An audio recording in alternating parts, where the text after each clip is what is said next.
Hopefulness 2.0 day 18. That is meatloaf. And it is quite possibly the most delicious thing I have ever made.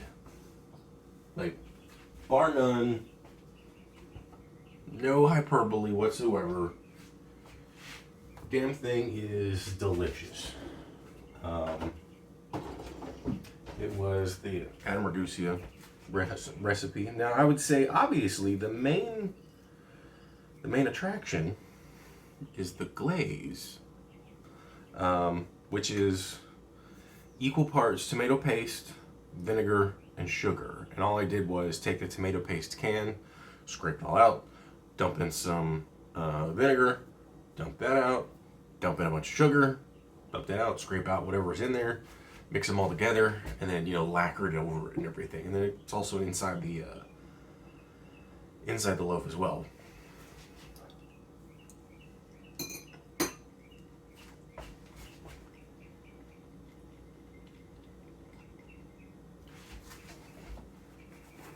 It's still good. There's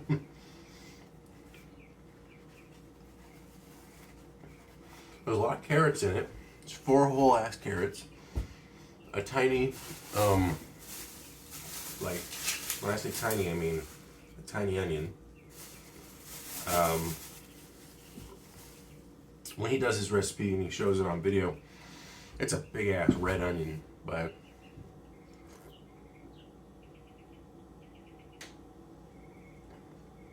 I just wanted to kind of avoid that at the time, just to see. And yeah, it still turned out great. Yesterday was a busy day. Man, I didn't really start anything until pretty much like, I want to say close to 4 or 5 o'clock. Yeah. I was waiting for the starter to do its thing. I've probably got a...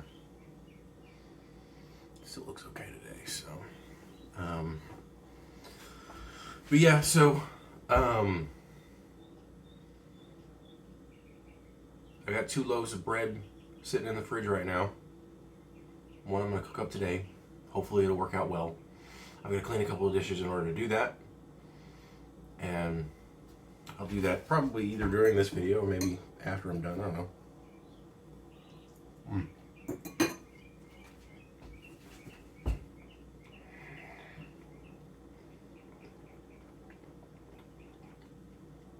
If I heated it up, it would probably be better.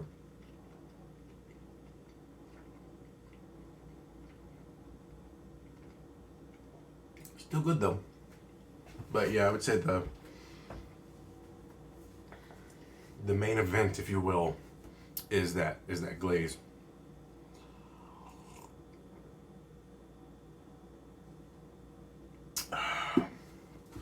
I'm not even gonna worry about heating it up. Just gonna have several bites and then move on. But I mean, it made a bit. I mean, just 2 pounds of meat plus all the carrots plus all the panko and the milk and the onion. So I mean, there's a lot of bulk to this thing, obviously, and I mean, this is more than what I had last night. I mean, I cut off a slice last night, and I was like, holy shit, this is good. Like, every bite, I'm like, oh my fucking god, this is delicious.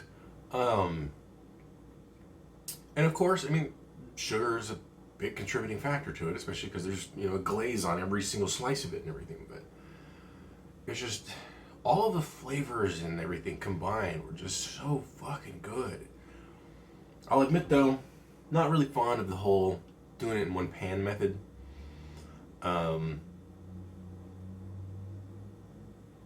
Like, the pan that I have is decent. It's just a little small, though. Even though it's like a 10-inch skillet. If it was, like, instead of it being sloped, if it was more of the 90-degree style pan that you can get for saucepans, It might do it, but a 12-inch pan would be optimal for this kind of situation. What the hell? How did this shit get on here? Whatever. Doesn't matter. Not at this moment.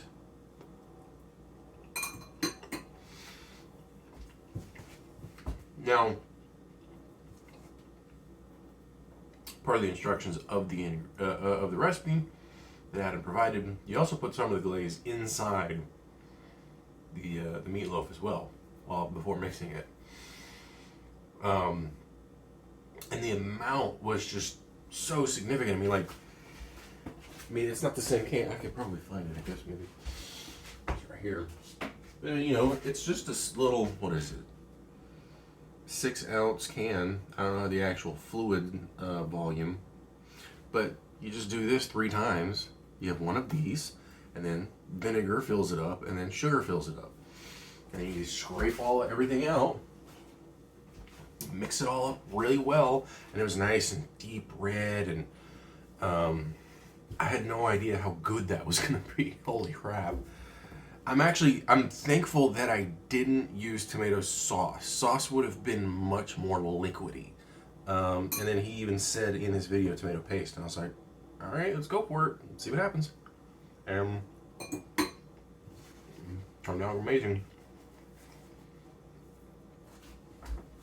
And then I did make a couple of adjustments because I wanted to make sure, especially because in his video he had it in there for an hour, and he only did 2 layers of glaze.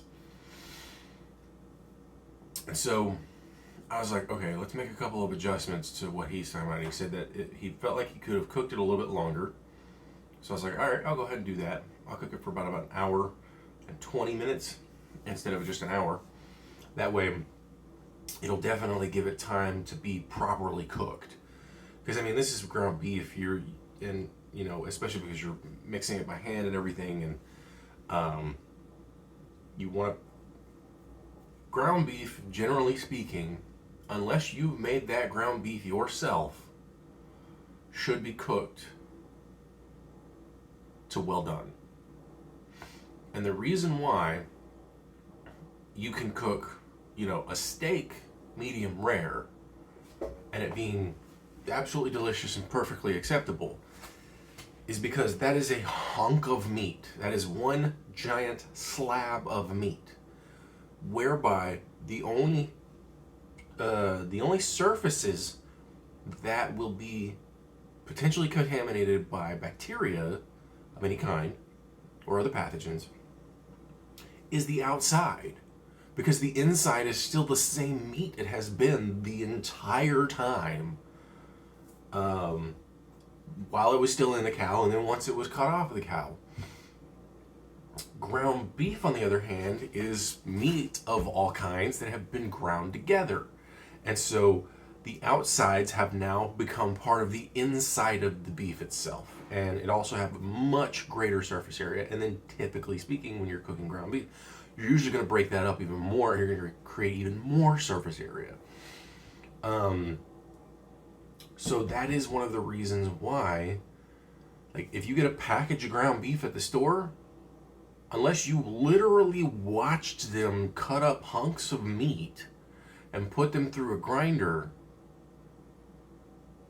chances, and even so, you probably still want, in most cases, unless you have done it yourself, you should cook ground beef to well done, because you want to kill those pathogens. Any that might be there. They may or not be, but it's just a really good rule of thumb. And if you definitely didn't, and if you don't know how long that meat had been sitting out, or where the beef came from, et cetera, et cetera, et cetera, there's so many factors. Each one of those factors increases the chance that you need to cook it to well done.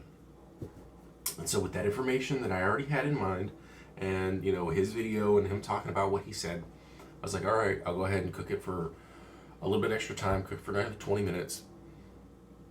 But in doing so, I also put on more coats of lacquer. So instead of 30 minutes like he did in the first one, I was like, all right, since I'm going to put this in longer, I'll do it like 40, 45 minutes. So the very first, when you put it in there, you put on a coat anyway. And then the second one, you put on another one.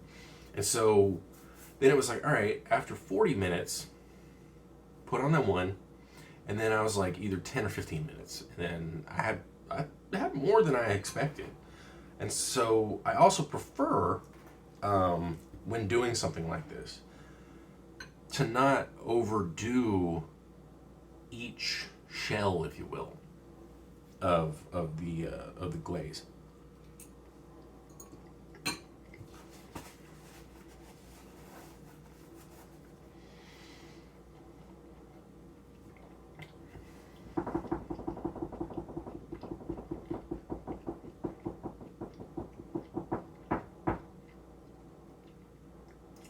So I did it in those multiple stages over the next half hour, essentially. And then I turned on the broiler, let it sit in there for maybe 2 minutes, I think, when it was on the very last one. And then, let it sit out for a while so that it could rest. It almost kind of broke off. There was a part of it that was kind of uneven. But it was fine, it didn't matter. Not in the end. Because after I cut off the one piece, which was towards the end, that this is the part of that end as well. I cut off the piece and I was like, I'll just have this one piece and then I should be done for the night for eating and all that stuff. Oh, what I didn't know was gonna come to my mouth. It was too good. And I was like, I gotta have more of that. So I just took my fork and started eating right off the fucking plate. Just started taking pieces of it off and just going, oh, so good. It was so fucking good, I swear. So, that was a nice end to the evening. Never felt like it warmed up in here, or cooled down rather. Even after many, many hours of not having the oven on. I had like the fan blowing on full blast. I had both of my little air towers on. I even had the windows still propped open. And it still didn't feel like it was warming up, or cooling down rather, damn it. Because I was constantly feeling warm and sticky. Unfortunately, in the process of making this, I sliced my finger right there, because I was scraping on the fucking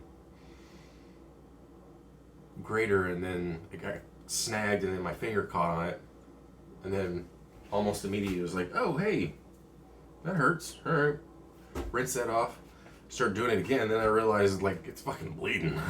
I was like, oh shit, I took a chunk out, and like I was still in the process of dealing with the bread and everything, and I was just like, fuck.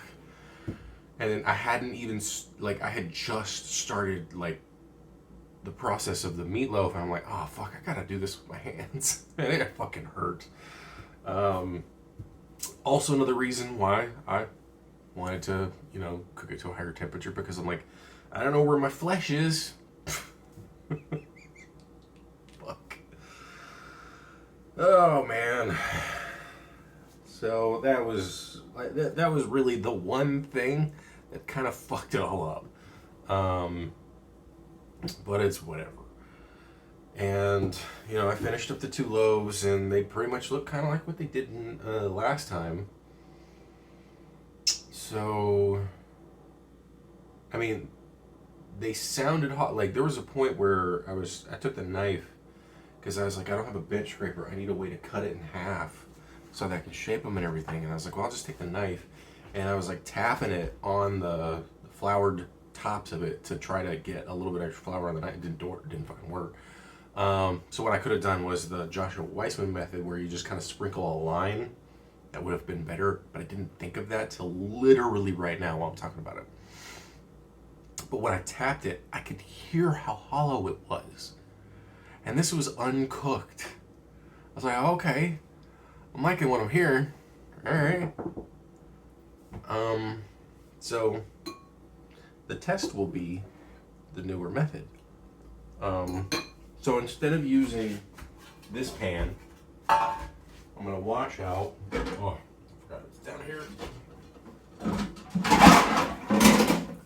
I'm gonna use this pan. Now it's not, a Dutch oven. It's not, a pizza stone or anything of that nature. There is a thing that was it Babish and Joshua Weissman do on Babish's channel, and they have this like sort of inverted Dutch oven, if you will, where it's like a cast iron plate, and then it has the Dutch oven sort of top over it. And apparently it's only like $20-$30 on Amazon, I don't know. But I'm still trying not to buy more equipment.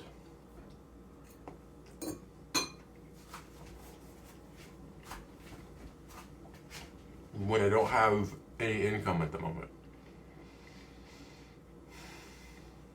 So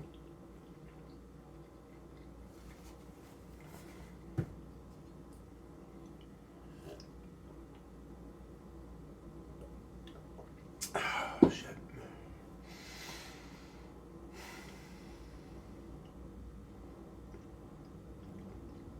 I need to buy more sugar because I literally am running out of it.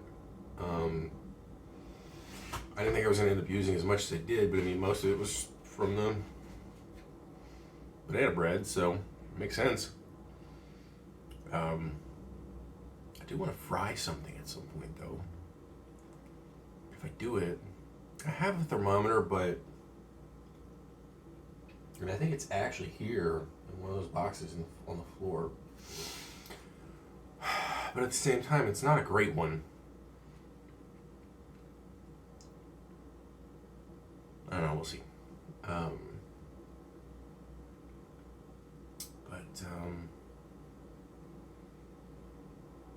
Yeah, I'm a little nervous about the cooking situation today.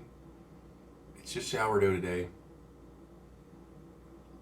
I don't really have like a cooling rack. I guess I could use the colander because that's the closest thing I've got to a cooling rack. I don't know exactly how well it would work. I guess I could sit it kind of on it, in it, if you will. But, just working with what I've got. And I gotta take a shower too, because yesterday was just... I probably should have taken a shower before I went to bed, but I just didn't feel like it. I mean, I even fell asleep watching more Shibasaki paintings, and woke up at like, I don't even remember what time it was. I think it was about 4. Had to take a shit.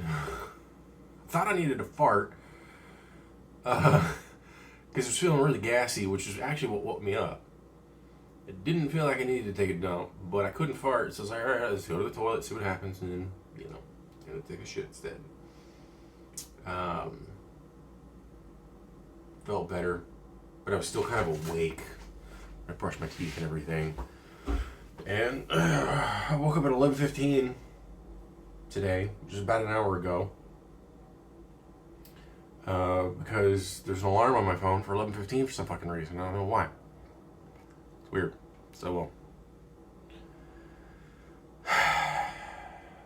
But I'm gonna go ahead and cut this short, so have fun.